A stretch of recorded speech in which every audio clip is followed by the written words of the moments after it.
Hey, guess what? It's time to start Bollox Talks and Tangents. We're excited to be here. We are talking about serial killers, and we're not talking about Frosted Flakes and shredded wheat and any of those. I still want to know who killed Toucan Sam. You know what? I would love to know where your microphone is. Lenny, get your mic. You can't hear me? This is why we can't have nice things around Lenny. Oh, my goodness. Better? Yes, that sounds so much better. Like, next time you have to ask for a sound check from Lenny. You don't have to, just do it. I was letting it go. I was like, he's going to find it. Eventually. I was like, I'm going to see if he answers without his microphone. And, of course, you Well, did. I'm so used to my voice carrying that I usually don't need one. I've spoken to rooms of hundreds of people without a microphone. Your voice is God. loud, but when you don't have a mic, we can't hear the actual words. It just sounds like noise. We only hear it in the That's room. what a lot of people think I sound like, so that's not a bad thing. We only hear it in the room. All right, Okay. we're Bollox Talks and Tangents. You ready to go now? I am. How are you? All right. You don't have as many notes as you usually do. Yeah. Well, that's because you had to steal I wrote some of them. small. Right, exactly.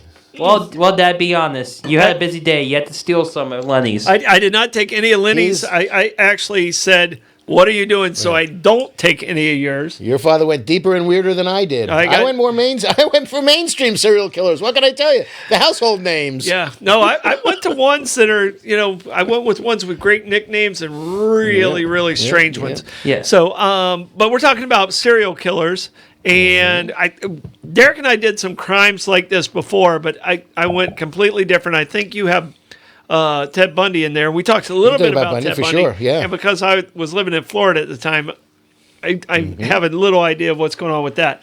But Bollox Talks and Tangents, here's where we do. We get in, we have a drink or two, we have a whiskey of the week, and then we talk about random stuff in history, just different topics. Anytime you guys want a topic, send it in to us. Let us know, because we're always looking for something, because we really hadn't had a problem not having a topic. Correct. But we want to know what you want to hear, Sure. and we're going to find something weird. Weirder than us? Yes, we're going to find something weird in history. That's easy enough to do. It's a learning experience. Okay, I gave you a name this week to research. Oh yeah, absolutely. To research. Oh yeah. All right, Yeah. we're going to come back. I want to talk a little bit about that guy, because he could be on the serial killer list. Okay. And he was an ambassador. All right, so first thing we got to do is we got to say cheers. I'm chinned on. 100 years, my friend. 100 years. Happy Thursday. Happy Thursday. It's a beautiful day. Our drink of the week, our whiskey of the week, St. Augustine Distillery, one of our great sponsors. It is the port finish. Mm-hmm. Have you had the port finish before? I have. It's one of my favorites that comes out of there. It's a great sipping. I did splash a little bit of water in there to kind of wake it up a little bit. Just open it up for the aromatics. Yeah. Okay. So I gave a little splash. You don't do any ice. I do ice. Nope, right. You're a neat kind of guy. But if you put the ice in, you don't necessarily need to have the water. Good point. Good point. Just saying. So Okay. but it was just a splash. It's okay. So, All right. so cheers. That's a smooth one. All right. St. Augustine Distillery and Citygate Spirits. These guys have been sponsors with us for quite a while. I think over a year now. Fun places. Really appreciate them. They do an amazing job on their tours. They have great flavors. Get down there. If you haven't been there, do yourself a treat. Even if you don't buy anything there, go through, do the tour. It gives you some fun history. If you like this show, you're going to enjoy the tour at St. Augustine Distillery. And one of the things that Julie and I have found is being a tourist in St. Augustine, even though we live here, every now and then, being a tourist in St. Augustine, it's just a lot of fun. Mm-hmm. It's a lot of neat places. Yeah, there's so many things. And the beauty of St. Augustine is every single place you go, you learn something. Absolutely. And I do have an addiction of learning. I only could keep my memory working. Yeah, well, that's kind of what I do. Mm-hmm. My right hand's itching. Uh-oh. That means I'm going to meet somebody. Oh, you're not gonna get money? No, that's your left hand. Oh man, Your left hand is. Wait a second. You're dyslexic. Are you sure? Oh, good point. Okay. I'm gonna. Because I can't tell my left from my right, so that would screw me all kinds That's up. the one that makes an L. Yeah, that one. See, Yeah, it doesn't that's work. it. Yeah, Yeah, I know. See, yeah. You did it like that. Yeah, it doesn't. Yeah. LR on my shoes. It screwed me up for life. Yeah. Absolutely. Yep. Love you, Mom. But these guys do such a great job, and being a tourist in town is a pleasure in this town. All right, Meehan's Irish Pub. Can't say enough about this place. They're wonderful, wonderful people. Great food. 3 bars in one. Great entertainment. Man, Reggie's such a good dude. He really is. He's a good dude. He is the salt of the earth. Yeah, no. Maybe we should do that as a word. Yeah, origin. he's the guy who gets out of the shower to pee. That's the kind of that's Well, how good he is. I need to talk to him about that. That's how good a guy he is. Oh my goodness. Yeah, no. That's the level of good guy. All right. You know, that's ultimate good guyness. Okay. So if you're a guy who gets out of the shower to pee, you're a good dude. So that means you're. Yeah, I don't know what it means. Yeah, I pee in the shower. Yeah, I'm me not too. that good. All right. Also, great people, wonderful and smart guys. Abare, Kresge and Associates. These guys keep me out of trouble. Busy right now. Oh, they are busy right now. It is tax season. If you think you can do a better job than them, you're wrong. If you think you can save money by doing your own taxes, you're wrong. Give these guys a call. You'll be amazed. Start a new business, give them a call. They'll help you set up your LLC. They'll get you going in the right area. They'll set up the right type of accounts for you. They just know business, and they are professionals at it, the best in town. St. Augustine Pirate Museum. I drove past. I honked at Captain Mayhem today. So I'm outside. Nice. Yeah, I saw him outside today, the celebrity himself. They have over 800 artifacts. Again, being a tourist in St. Augustine, every place you go, you're going to learn. If you don't want to learn as a tourist, St. Augustine's not your town. Yeah. So, Well, you don't have to learn anything. I mean, because you could go to our sponsors. You can go to Meehan's, and you can go to the Distillery, and you can go to City Gates Winery. You can have lunch at Kaiser's. You can exploit our sponsors and not have to learn a damn thing and still have a great time. well, I can tell you this. I don't know if any of those you list, you're not going to learn something, even if you go to Kaiser's. You know, Kurt, he's a smart guy. He's going to teach you something. Mm-hmm. Maybe about a sandwich. Got a big announcement coming, too. Oh, does he? Big announcement. Now I'm excited about Breaking the news tonight. Yeah, we had lunch there yesterday, Blake. Yeah. Yes, we did. We had lunch there yesterday, and I had the Bollox. Mm-hmm. It was amazing Good again. sandwich, It was right. amazing again. Right. So, Blake, you had the White Street. White Street pressed. Yes. Okay. Way to do it. I Way can to tell do you, I it. can tell you right now, Anish at Old City Law, who did the closing for the Veterans Village. Oh, okay, yeah. We were talking about Kaiser. He's like, oh, I always get the White Street. I was like, oh, man, you got to get it pressed. He's like, oh, they can do that. So he's super excited about it. So he'll be in there to Absolutely. Kaiser's. Good. So, but Kaiser's, their food is so fresh. And the market is so cool. Helping out people. locals. Yep. Helping out locals. Yeah. Great job, Kurt. I'm excited about the new announcement. Well, I'll tell you here. You're going to hear it first here tonight. Starting on Tuesday, 7 o'clock in the morning, breakfast sandwiches at Kaiser's. 2 eggs, cheese, bacon, Taylor ham, real ham, Are they doing weekends capicola. too? I'm sure. Yeah, he's doing it 6 days a week. Yeah. Stores closed on Monday. See, if I lived where you lived and I had to come into town, I'd stop there Absolutely. on a regular basis. But like getting across the bridge and back across the bridge it's could be a risk. But 2 eggs, cheese, meat on a Kaiser roll. You know, the Italian with the hot cappy, wake you up in the morning. It's going to be a wonderful, wonderful experience. Oh, I might get Chick-fil-A for them and slide over to Kaiser There you for go. myself. Up until 10 o'clock, you don't even have to get up at the crack of dawn. Yeah, butt crack it on. Yeah. Yeah. All right. Big show. We got a lot of stuff. Scary show, yeah. Scary show. Bad people. Ooh. Really dark and bad people.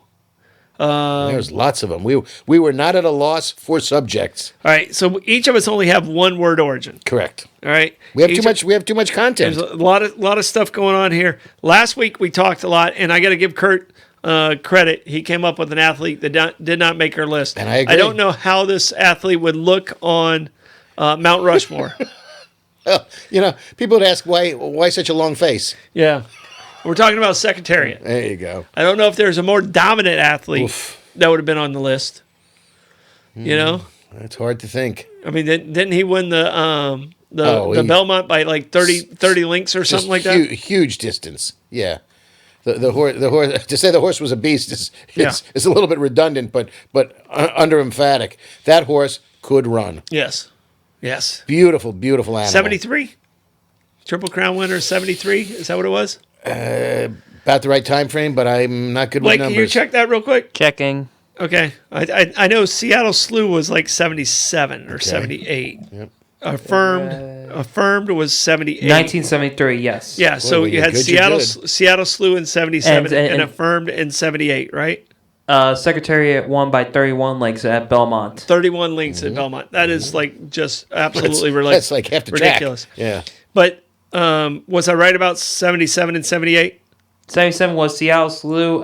78 was Affirmed. Okay, and then we went like Better write that shit almost down. 30 years before we had another Triple Crown winner. The next one was 2015 with American Pharaoh. American Pharaoh. Then- Almost 40 years. Yeah. Then 2018 Justify.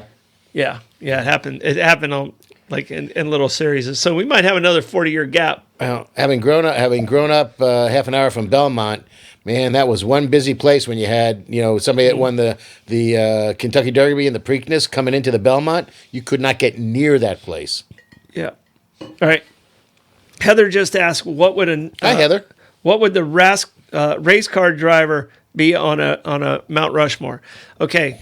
Is she asking for one singular race car driver? I got to go with Dale Earnhardt Jr. Even though a lot of people would say Richard Petty on the NASCAR side. Wait, Okay. hold on. On the Formula One side, people are going to say Michael Schumacher, right? I'm going to say Mario Andretti. Oh yeah.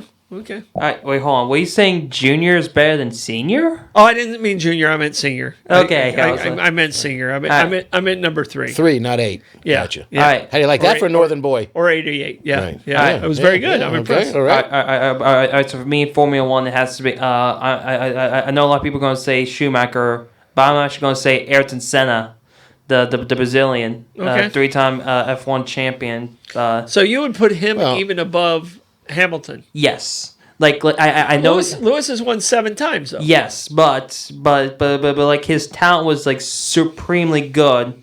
But he also was killed early, like in the race as well. So he probably had like 5 more years in him. Yeah. So But it is so much fun to say Emerson Fittipaldi. Fittipaldi. Yeah. No. I just like saying that. Formula One starts this weekend. Okay. And Blake's been a Formula One fan for about 4 or 5 years, and I really didn't know it, so I had to watch the documentary, and now I get why he likes it so much. So, so now I'm like excited about the race on Saturday. Cool. So I'm gonna get Kaisers and then Nice. go home and watch the race because the race starts at 10. All right. All right. First thing we got to do word origins. Your word origin is pretty much the topic tonight. Figure it was worth an explanation. Okay. So I'm gonna let you go first, Okay. and then I'll give mine. All right. So my word origin is serial killer. Okay. And at first, and there was a lot of citations to it in literature, without really giving it a definitive meaning. But the colloquialism and the history is serial homicide was a phrase coined in 1974 by Robert Riesler. And he was an FBI agent doing a lecture in England. And he termed the term serial homicide. Now, 11 years later, a gentleman by the name of Pierce Brooks, who was an LAPD detective. Pierce. And Pierce. the man who invented... Worst 007 ever. Go ahead. Yeah, I'm not a Timothy Dalton fan. Yeah, but anybody I think I can kick their ass should never be 007. Fair enough. I'm pretty sure I can kick. He's probably the only one I'd be willing to fight. Yeah, but he was a Pierce little bit more Brosnan. witty. But Timothy Dalton was just not even fun. Yeah, that's just- true. yeah. He was boring. I take George Lazenby over Timothy Dalton. Yeah. But VICAP, which is the Violent Criminal Apprehension Program, was the term was coined by, again, Pierce Brooks, the LAP detective, and he put together this whole nationwide criminal database, which made it easier to try to at least coordinate criminology. And he was the one who first termed the term serial killer in 1985, which is somebody who, and it fluctuates because it's 3 or more killings, but now, every now and again they'll be lenient and you could do 2 people and be a serial killer. The trick is they have to be spread out by a little bit of time, not in the same location, because otherwise it's mass murder. Mass murder is they a can't- lot of people in the same place at the same time. That's a mass murder. They have a pattern to them. Correct. Yeah. And there's 4 types of serial killers. Whoa. Visionary. What year was this? This was 1985 when he 85. coined that term. They weren't called serial killers before then? Serial homicide. I mean, they were, but it was never codified with a definition, I believe. Okay, all right. Because it seemed like growing up. I mean, Well, yeah, and because there one was of yours Bundys, I remember growing up and it, yeah. it being that, but I guess they just called it a homicide. Well, that was the sort of overlap too, because Bundy was right in that time frame. Maybe he was the one who precipitated the term. Not quite sure, but there's a visionary killer, a hedonistic killer who does it for lust and thrills, a mission-oriented killer, and people that are in it for power and control. Okay. So Bundy same reason, it's pretty much the same reason wars are out there. Basically, well, it's interesting you say that because as an example of power and control, they had the Medicis as an example of people who were killers to coordinate their power and their control. Yeah. It was So- possibly the richest family ever in the history of the world. All right. Yeah. All right. So my word origin is making a killing. Apropos for today, All right. Making a killing. If you're making a killing, that means you're what? got some buckage. You're bringing in the bucks, right? Yep. All right. So it came around in around the 1900s. And it came around about the same time as life insurance became popular. Okay. I understand the. And where do we get to one of my killers? Yeah, well, that's why this is it, and it was released in a newspaper article of somebody making a killing because their husband had just passed away, and now making a killing is like in a stock market. Right, You did right. you did good on a real estate deal or something like that. Wow, he made a killing on that. Yep. All right, but it actually started with insurance, like somebody inconveniently passed. How could that happen? They were so healthy And when I just saw them. someone collected some money, and that's where and it completely makes sense that's making a killing. That works. All right, your first killer. Well, I'm going to go right into the person who is deemed to be America's first serial killer. Wait! I had a great comment for a topic next week, so I don't forget. Okay. And I think it did come from Heather, and it's the history of cannabis. Ooh. So No, wait, hold on. But can we smoke on air? It's in that we're fine. I have a card. Yeah, I have a card. Yeah, why not? So yeah, No, hold on. Do a gummy. Oh, you know how that affects me. You're definitely driving next week. Lenny, let me tell you right now, I am the wuss of wusses when it comes to edibles. Yeah. I mean, and I'm fun, I'm sure. but Become a puddle? they hit me hard. Yeah, They hit me okay. hard. All right. So yeah, I think we're going to do that. I think Good we're going to do Good that. job, Heather. Yeah, so I think next week's cannabis just for Heather. Okay. All right. Puff, puff, pass. So your first one is H.H. Holmes, okay. who was deemed to be America's first serial killer. Oh. And first of all, I have to say, for those of you in Lenny's book club, get a copy of Black Devil in White City. And that's a book by Eric Larson, Larson. It is a phenomenal read. It's a historical novel that talks about the entire build out and the World's Columbian Exhibition in Chicago in 1893. Mm-hmm. And that was they called it White City because that's when they first electrified the place and they lit it up with electric light bulbs. And people were amazed at that, absolutely amazed at that. It was phenomenal. It was in 6 months, they had 27 million people pass through the property. The whole thing was done by Edward Olmsted, the guy that did Central Park. The book is brilliant, but it's a parallel book. So it's the story of the building of this entire exposition, and then it's a story of Henry Howard Holmes, which was actually a pseudonym because the guy was born Herman Webster Mudgett. And he took the name H.H. Holmes. Holmes after Sherlock Holmes, actually. Okay. And the guy started out in insurance fraud. He would insure people, knock them off. Some people, were in on it, and they would just disappear and split the money. And that's how he got started with insurance fraud, actually. And he ended up going to med school at the University of Michigan, graduated there. You know, it's legal to invest in people's life insurance Yeah. policies. Oh, yeah. Yeah. Like you know, the people And you will can sell them. You'll buy other people's life insurance Sure. policies, and then you have to check and see if they're dead or not. Well, it would help to know. Oh, you mean you don't check first? No. You buy them while they're alive. Right. All right. And then when they die, you collect their Correct. their Yeah. life insurance. A lot of people do that to get, cash up front. Yeah. If you got an insurance policy and you're a little strapped, you sell the proceeds of your insurance policy, crazy. and people will buy it. It's sort of like a reverse mortgage, but you stay in the house as long as you can, but then all of a sudden you don't have a house and you don't have a you. Yeah. Yeah, it works. Yeah. But this guy built, he was a pharmacist, or ostensibly a pharmacist, and then he built across the street from his pharmacy on the corner of South Wallace and 63rd Avenue in the south side of Chicago. He built what they call the murder castle. Oh yeah, I read about this. He guy. built Yeah. it was a 2-story building. He had a 3rd floor on it. He had his pharmacy on the ground floor, or stores on the ground floor, because I think his pharmacy was across the street. Stores on the ground floor. People lived long term on the 2nd floor, and then he had rooms on the 3rd floor. But it was very convoluted. I mean, there were dead ends. There were fake doors. How many total deaths? Well, it depends on who you ask. He was 9 confirmed. He claimed 27, or they claimed 27, and he got hanged, arrested, convicted, and hanged hanged or hunged?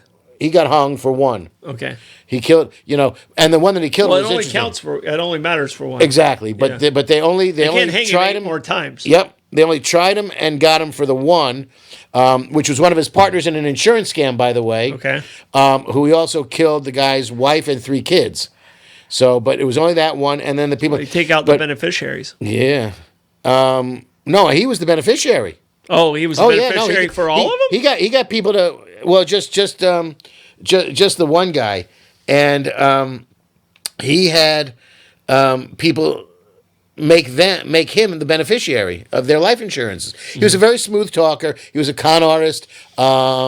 He started out in the I know early lawyers days. that do that. Yeah, well, smooth talking con artists. Yeah. No. That are beneficiaries of people that. All right, well, Yeah, it's just, a little dicey. yeah, I wonder why people don't like A lawyers. little dicey, yeah, well. So But this guy had that whole place tricked out. That and it was electricity was starting, but he had gas lamps in the place. Mm-hmm. So he would lock women in their room, seal the room, and then let the gas for the gas lamps go in there and asphyxiate them. yeah, Yeah, and then work on just that looked one. like they fell asleep Pretty much because He took- autopsies weren't great at that time. Not at all. He took 2 women, put them in a sealed trunk, put a hole in it, put a hose in it, and gassed them that way.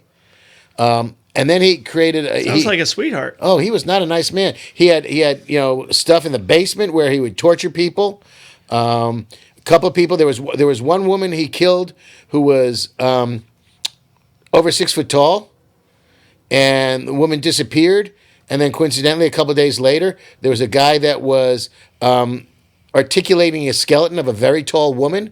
After he stripped all the skin and flesh off, because Holmes would then sell articulated skeletons to medical schools. Yeah. He would be a grave robber. Cadavers were expensive. Yeah, and he was a grave robber, to the point that he demanded, after he was executed, that they put him in a cement-filled coffin, because his fear was that somebody was going to come and grave rob him. Of course they would. Well, it worked out very interestingly, because years later, he wasn't dead. It wasn't really him. They exhumed the body, and because he was sealed in cement, when they got to him, his clothes were intact, his mustache was intact. The guy was pretty well preserved because of this, and they were absolutely, through dental records, declared that this was absolutely H.H. Holmes. Interesting corollary. He did have guy was married. Illegally married 3 times. I say that because he was never divorced from any of the women. Mm-hmm. He would just get married and never get a divorce. At least Saves 3 on times. court fees. Possibly 4 women. One of whom he killed. The other 3 just he left Probably them. killed them all. And with his first wife, he actually What was his nickname? Did he have a nickname? No.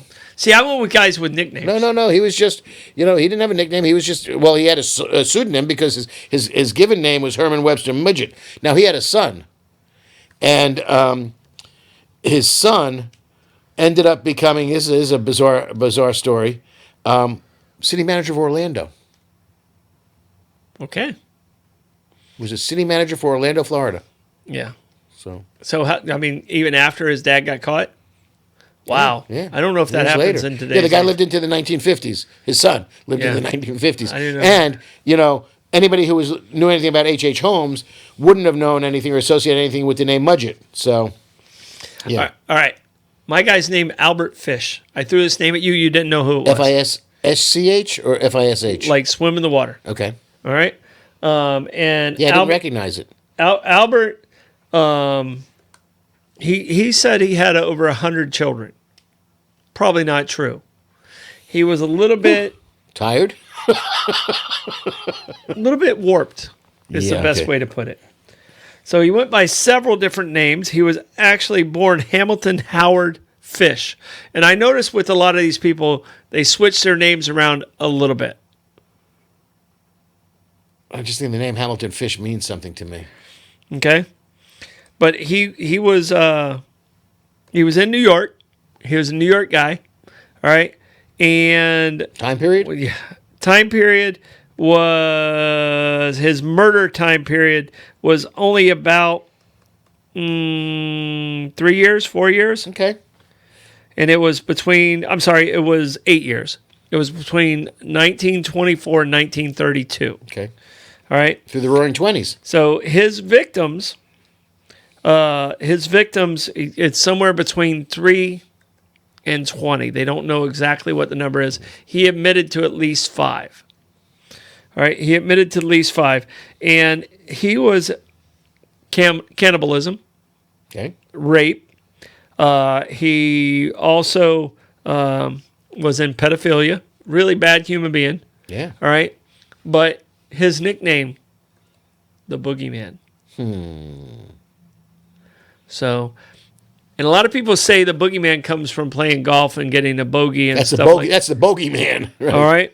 But this guy was That's my golf game. truly the guy you were afraid of in New York. And he was the Boogeyman. And he was killed in the electric chair. Sing Sing. Yes, he was killed in the electric chair, and it was in Sing Sing, Yeah. and he died in 1936. So he was the Boogeyman, and his name is Albert Fish. So if you ever heard of the Boogeyman, Okay. that's where the serial killer. I'll go be looking him up tonight because I'm probably not sleeping well. Yeah, no. He's definitely not going to sleep well. I mean, he was not a good human being in any way, shape, or form.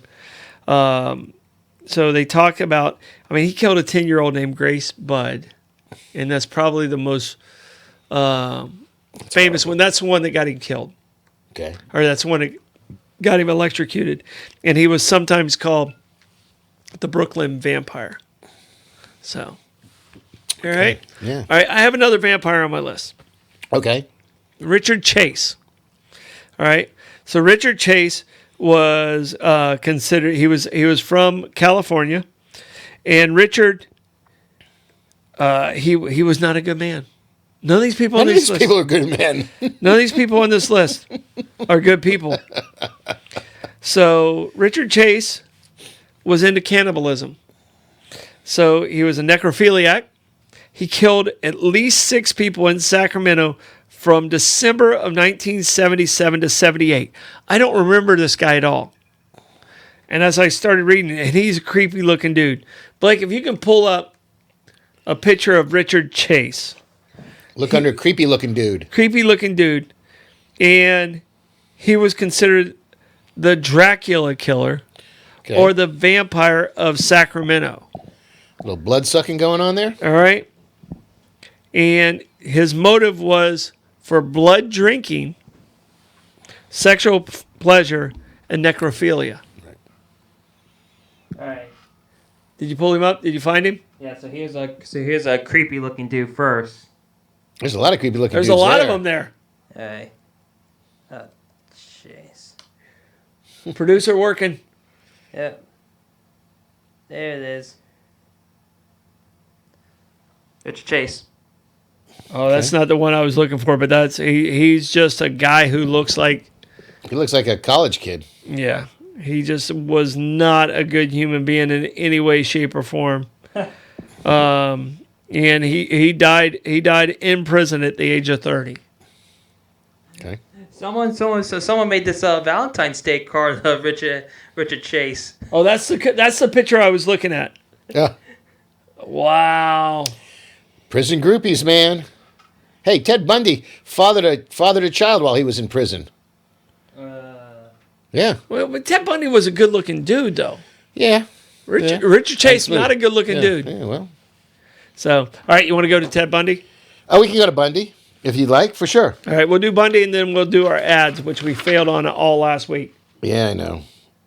Where do I got Bundy in here somewhere? Yeah, Ted Bundy was busy from 74 to 78. And that's the thing with all these guys. There's, how many they were convicted of, how many they claimed, and how many they were suspected of. Yeah.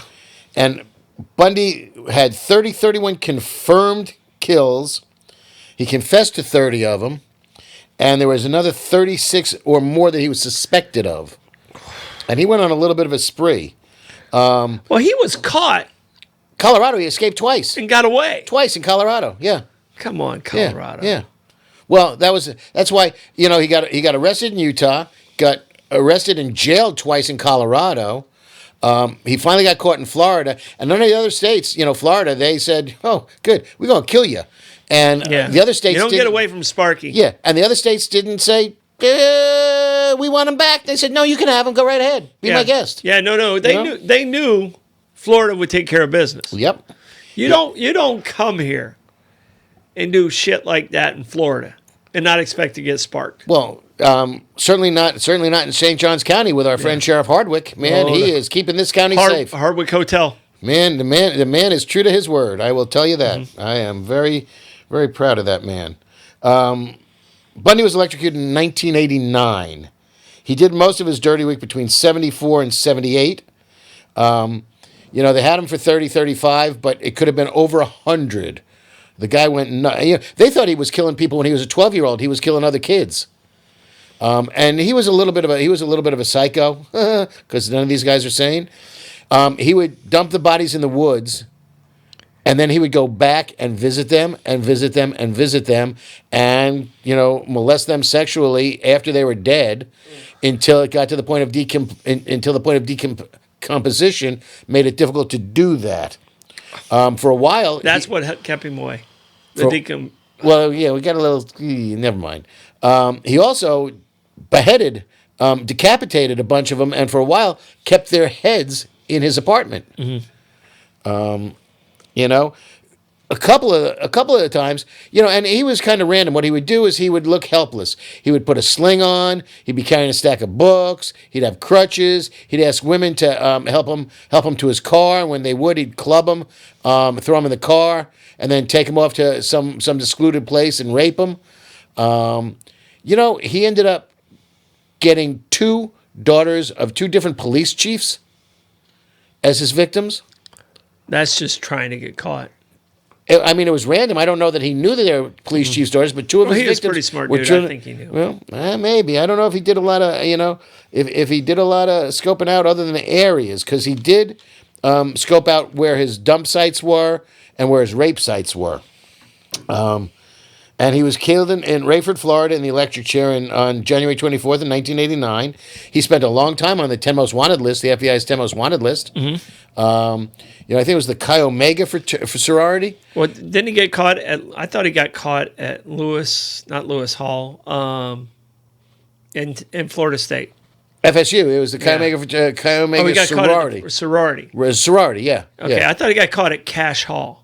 I don't know where it was, but he went in and had his way. And it was weird, because he went into the sorority, clubbed one woman to death, mangled another woman, cut up another woman, in a house full of women sleeping, and nobody heard a thing, and he got out. Mm-hmm. Yeah.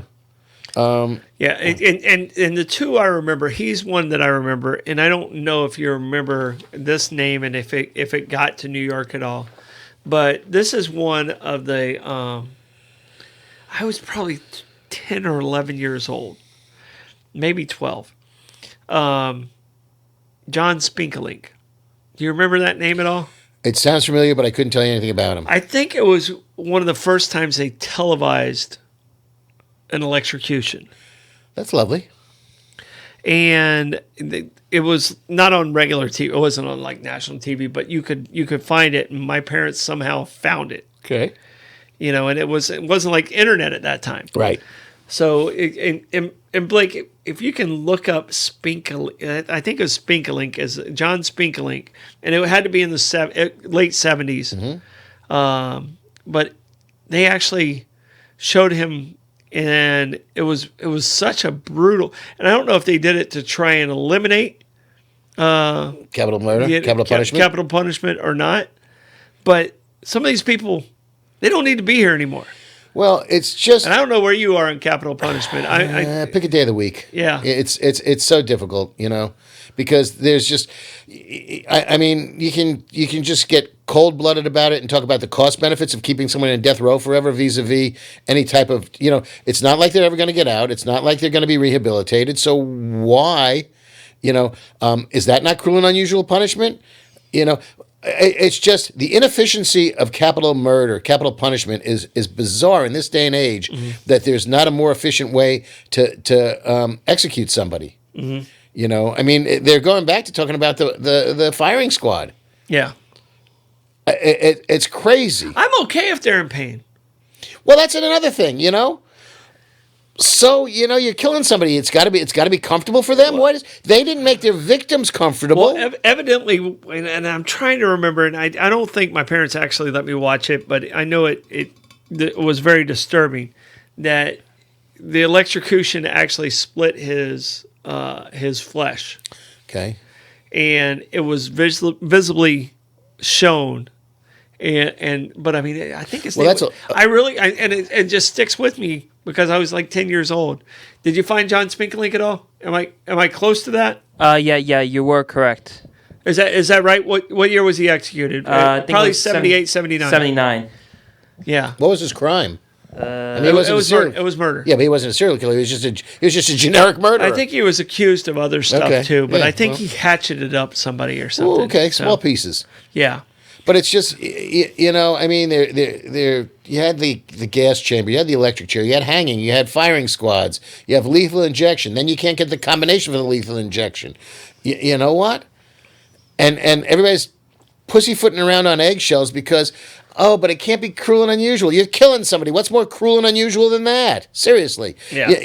I mean, there's definitional terms here, and I'm not necessarily saying I'm a proponent of capital punishment, but I think it's a financial constraint in this day and age. Prisons are overcrowded, not that death rows are, but then you come back to the fact that there's some people that there's just no doubt whatsoever that they have done what they have done, and deserve to be adjudicated for the crime. There are some people that are convicted on bad evidence, circumstantial evidence. They're framed. Incompetent to stand trial. There's I see a whole on record. Dateline all the time. Yeah. So, thanks, Rebecca. The Innocent Project is a very, very, very valuable tool that has saved more innocent people off of death row than not. But on the other hand, Ted Bundy getting off? No. He did, but that was because he was killing people. So it's not even a fine line. But if there's no question about it, then why not put the person to death?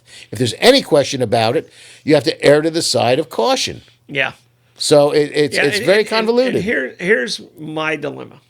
And I don't want to get too political about it because I know we have some faith-based decision makers that watch the show. Okay. All right. You and I are not faith-based decision makers. No. But I don't understand how a person can say pro-life and then still be, on the most part, they're pro-life, and then they're in capital punishment. Capital punishment. So I see that as a conflict. Now, I'm pro-choice, and I am capital punishment, but I see the other as a conflict. Right. Do you understand my argument there? Oh, absolutely, I do. And a lot of those people that are pro-life should be pro-birth, because after the child is born, good luck to you in a lot of cases. And that's not to upset anybody, but, there needs to be some follow-through at this point in time, because there's people that cannot provide for children. And I'm not saying an abortion should be birth control in any way, shape, or form, because that's not the right answer, and that's not what abortion should be about. Though people do use it for that, unfortunately, very unfortunately. Yeah. But we're going off topic. No.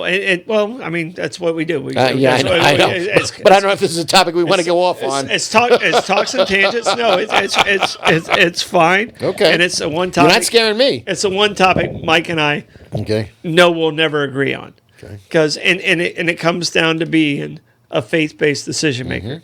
And if you're talking to a faith-based decision maker and you have your own concept of your decisions, sometimes you're never going to be on the same page. Right. That's a time you don't talk about it. Right.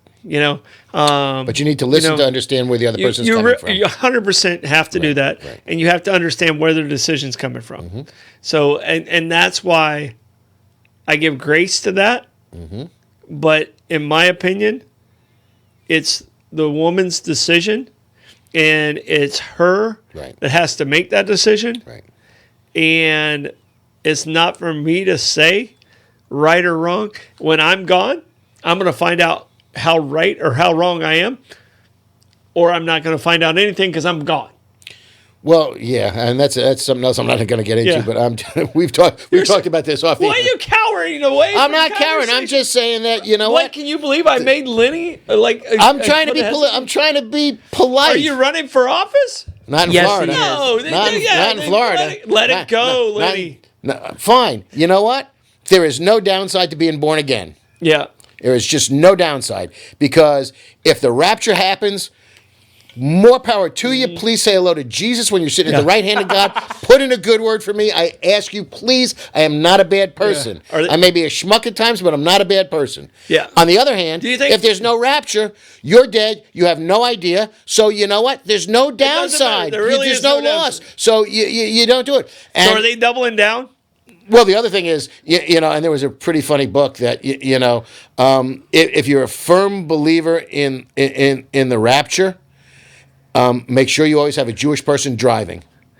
In the rapture? Yeah, well, you're covered. Yeah. Double down. They're going, you're. Shouldn't you have to hold you in? You're going up and the car doesn't hit anybody. Well, okay. There you go. Because if you're driving and you're behind the wheel, you get raptured, your car keeps going. Gotcha.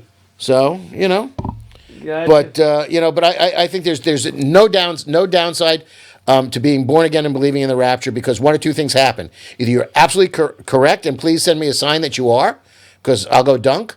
And if not, nobody knows the difference. Yeah. Well, and here's the thing that I always say when people tell me But you don't get that bourbon. Yeah. No. Yeah. Maybe we do. We do. Right. Maybe we do. Isn't it ironic that we're all born into a religion that suits us? That suits us, or that we're told? No. Don't get me started. No. If you're born in India, Yeah. you're normally going to be Hindu. Right. All right. If you're born in, say, Iraq, Right. you're going to be some type. You're going to be some type of Muslim usually. Okay. All right. You're born in Israel, you're going to be Jewish for the most part. You're born in Tennessee, you're probably going to be some type of Christianity. Right. Baptist, at best. Isn't it ironic that wherever you're born, that's the religion you actually absorb? Well, I continually bristle at the fact that people tell you what your religion is, and you don't necessarily get a choice in that. Because, my father was Catholic, my mother was Jewish. I was raised neither.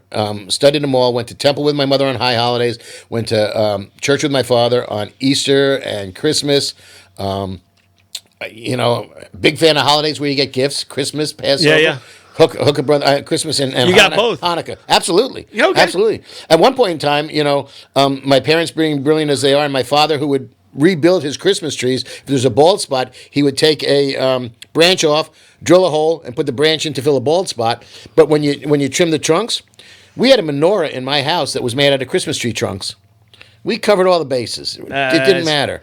But I was, Well, that's what I'm saying. That's what I'm saying. And the thing that I was raised in a Christian base family. So like I have just enough knowledge to be very argumentative. That's why we get along so well. And be very questioning of and I'm not calling a friend out because he's not watching, but I can tell you right now, I had a friend who was arguing with me about me no longer being a Christian. I was raised that way. I lived a lot of Christian beliefs and stuff like that, and all of these religions have one thing in common: they live by the golden rule, do unto others. That's the main tenet, That is the main thing about being kind. Right. All right. So one of the questions I asked was, and I asked this to all Christians when I asked this question. So they believe of the major flood of Noah. Okay. All right. There was 8 people on the ark. All right. It was Noah, his 3 children, and their wives. There was no one else. It was just those 8. Right. Which one of them was black? Seth. No. All right. Shem. No. Okay. Here's the answer I got back. All right. Even though the world was supposed to be wiped out except for those 8, he said Cain and Abel. Goes back to the story of Cain and Abel. Okay. All right. Cain kills Abel.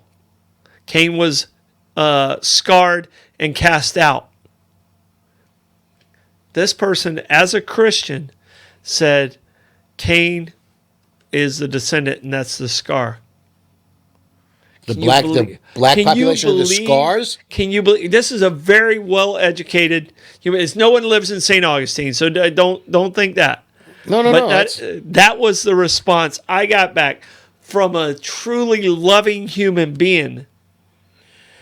That is the answer I got back.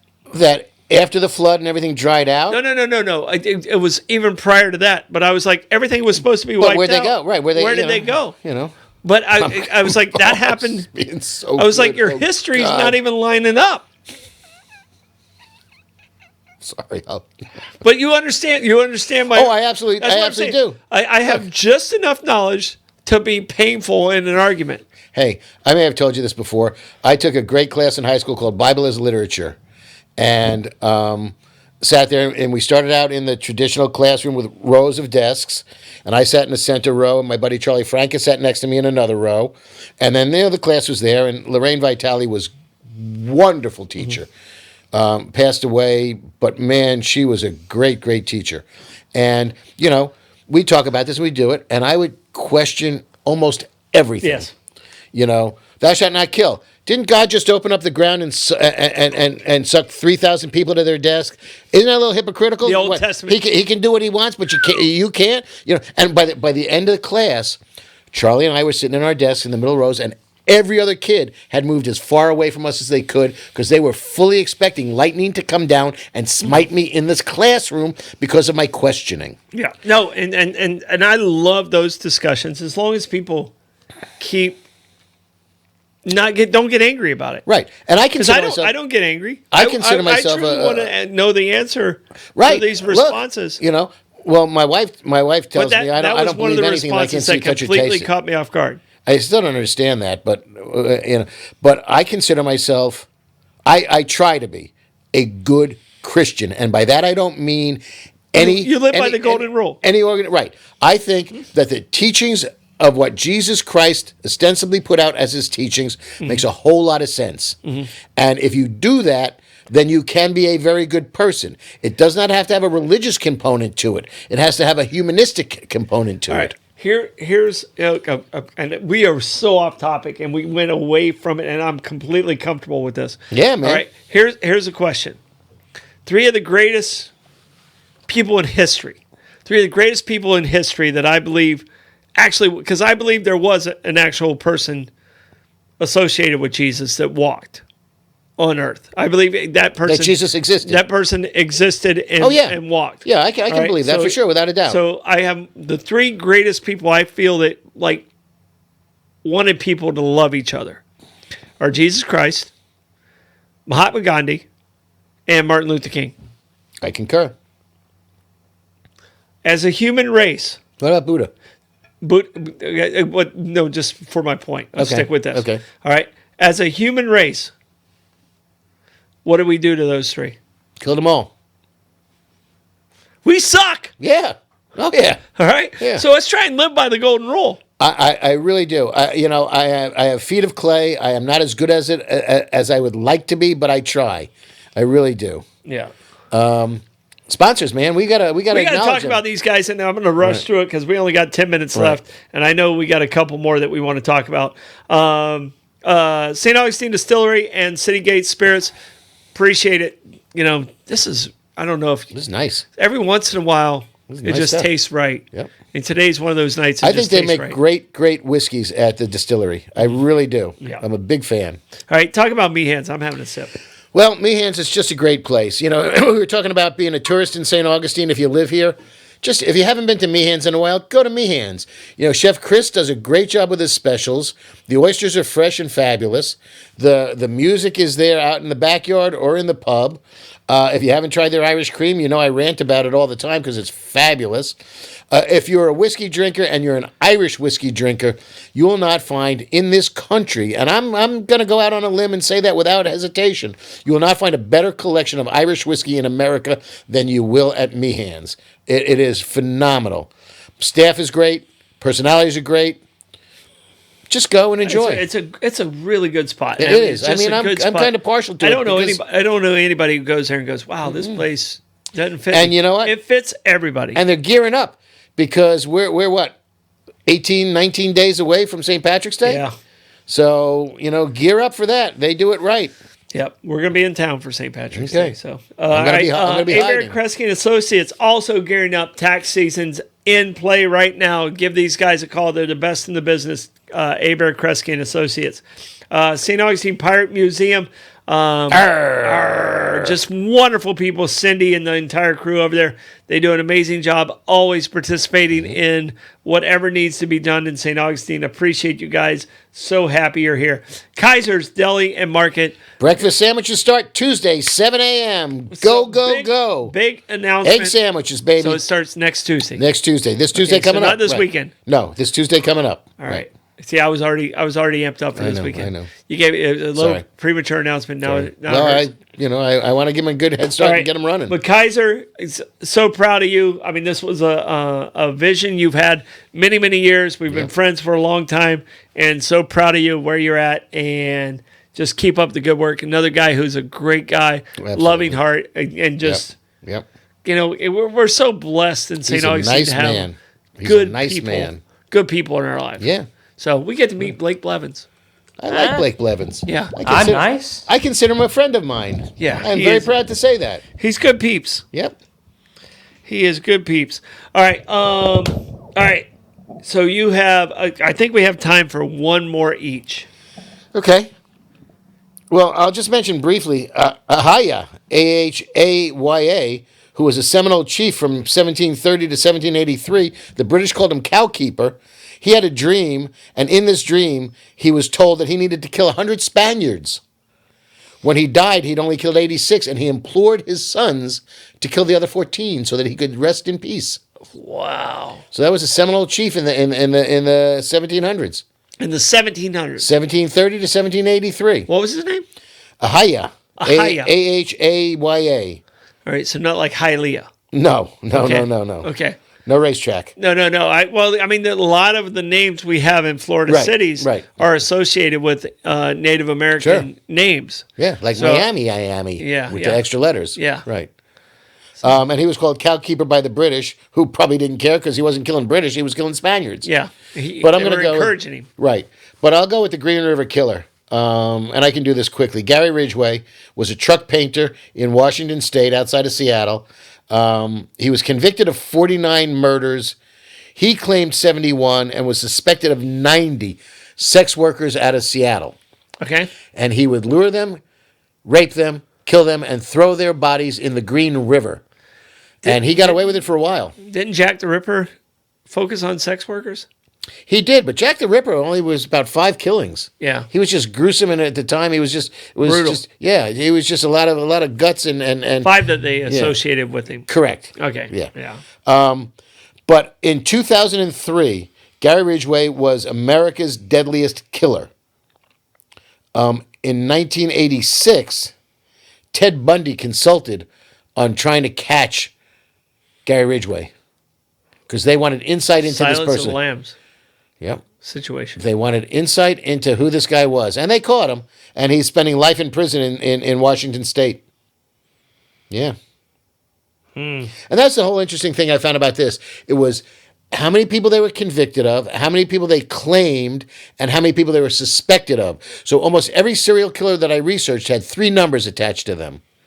Convictions, claims, and suspicion. It was pretty interesting because those were varying numbers.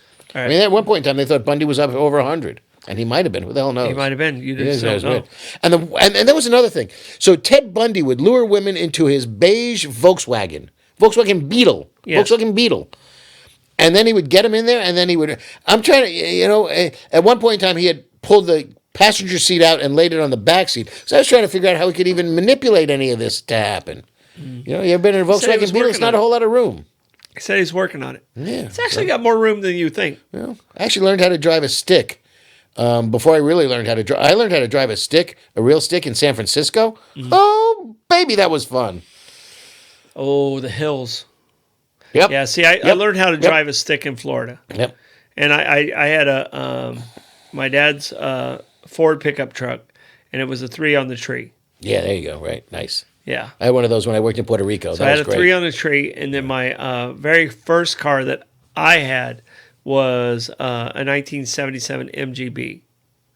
So Oh, nice. I like Yeah. that. Oh, I don't no, know that I could get into broke- or get out of it now. it broke down every other Sunday. The worst electrical system ever made, ever in the history of cars. British Racing Green, at least? Yeah, it was white with a black MGB Stripes? stripe through it. So the 3 windshield wipers. Okay. And it was so light that my baseball team could pick it up and turn it sideways in a parking lot, and I couldn't get out. Which they did on a regular basis. So either one car or the other had to leave, Right. You were stuck until somebody... or I was stuck until that point. Well, my friend Billy Muirhead, when we were in high school, my friend Billy Muirhead had a clutchless Volkswagen Beetle. Okay. And that's where I first learned how to change gears with a stick shift on West Broadway in Long Beach. That was a lot of fun. All right. All right. My final guy, and this is the last guy we really have time for, is Dean Corll. And it's Corll. Ever heard of him? I couldn't even pronounce it. All right. Here we go. From 1970 to 1973. Just in that time frame. There's others that are associated with others. He killed at least 28 teenage boys. All right, from 70 to 73. He was aided with 2 teenage accomplices, Ugh. David Owen Brooks and Elmer Wayne Henley. The crimes became the Houston mass murders, and this is the guy who was nicknamed the Candyman. Oh. Had an unmarked white van? He, Little boy wants some candy? his family, actually owned a candy manufacturing company prior to. Okay. They were typically lured into, offered a party or a lift or an address that he resided, and he would restrain them either by force or deception, and each were killed either by strangulation or shooting with a .22 caliber bullet. Ouch. Right. That's not easy to do. Yes. That's small caliber. Yes. Yeah. Well, it was at close range. Okay. All right. That's what mobsters would use, 2 in the back of the head with a 22. Yeah. Yeah. So it has him at 28 plus. I never heard this guy's name until we did this. Yeah. And then when his nickname popped up, he was nicknamed the Candyman. I was like, oh, that sounds so creepy. Yeah. You know what his other nickname was? The Pied Piper. Okay. Because Almost makes more sense with the kids. He would just get kids to Yep. follow in, Okay. and just, I mean, I don't know of any of the people that were out there that I researched today that were more evil than this human being. All right, we got 2 more seconds, so I want to just throw Rex Heuermann out there. He's the Gilgo Beach Killer. And I just want to put, for all of us that are local here now, think of driving from Volano Beach to Jacksonville Beach, up to Ponte Vedra, and you're driving along the coast, A1A on the coast. Yeah. All right. The Candyman did die by firing squad. Oh, he did? Okay. Okay, Yeah. yeah. What state? It was in Texas. Texas. As you the next time as you're driving, this will cheer you up. Next time you're driving from Volano Beach to Ponte Vedra, look to your left as you're driving up there, and you get around to the Guano. Guana. Yep. The reserve up there. Just figure out that there's a stretch that's very similar to that runs from Jones Beach to Captree along the Atlantic Ocean. And that's where Gilgo Beach is, and that's where the Gilgo Beach murders took place. And they just recently arrested Rex Heuermann, the guy who did it. On that stretch, he's responsible for 5 or 6 of the women, also sex workers, that were killed and thrown there. But it was a dumping ground. They found over 10 sets of human remains there. An Asian man dressed in women's clothes, a child, the 4 and 5 sex workers that he's responsible for killing, and 4 other people. And I can't tell you how many times Julie and I have driven up and down that road, whether years ago going to the Oak Beach Inn. Yeah. But it's very reminiscent. So it's a terrible dumping ground. But they got this guy from DNA on a pizza crust because they started following him. Mm-hmm. And he dumped a pizza box in a trash can in Manhattan, and they picked it out, and they got his DNA off of a pizza crust, and that's how they finally were able to DNA has changed everything. Oh, baby! And how? Yep. All right, that's the end of our show. We got to stop it. We're over. We're almost 2 minutes over. But I got to give Barbara Jean the comment of the day. I was able to do a lot more in my VW Beetle than you can imagine. Okay, then. BJ. Thank you for that. Yeah, all right, with the name BJ. We're not going to call you out on it, but that is beautiful. Well, thanks for clearing that up, Barbara Jean.